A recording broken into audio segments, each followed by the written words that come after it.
भारतीय राज्यघटनेचे शिल्पकार डॉक्टर बाबासाहेब आंबेडकर यांचं मूळ गाव मंडणगड तालुक्यातील आंबढवे असलं तरी दापोली शहराशी त्यांचं भावनिक नातं होतं.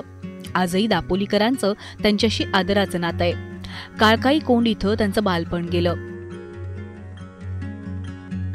बाबासाहेबांचा जन्म 14 एप्रिल 1891 ला मध्य प्रदेशातील महू इथं झाला. वडील सुभेदार रामजी सकपाळ महू इथं लष्करी सेवेत कार्यरत होते. 1893 ला लष्करातील सेवेतून निवृत्त झाल्यानंतर कुटुंब हे दापोली इथं वास्तव्यास आलं. 1896 पर्यंत काळकाई कोंड येथील कौलारू घरात हे कुटुंब वास्तव्यास होतं.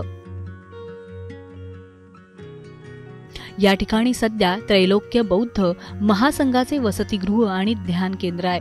भीमराव वयाने लहान असल्यामुळे कॅम्प दापोली येथील शाळेत त्यांस प्रवेश मिळाला नाही.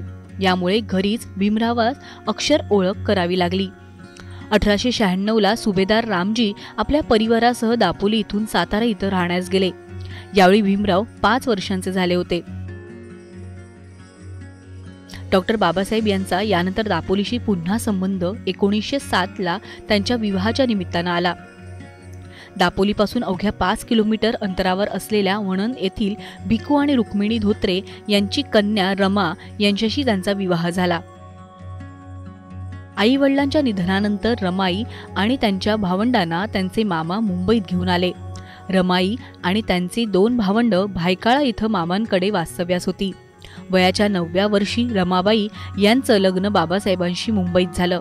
रमाईंचं माहेर जरी वणन हे गाव असलं तरी लग्नानंतर डॉक्टर बाबासाहेब आणि रमाई यांनी वणन भेट दिल्याचं नोंद आढळत नाही.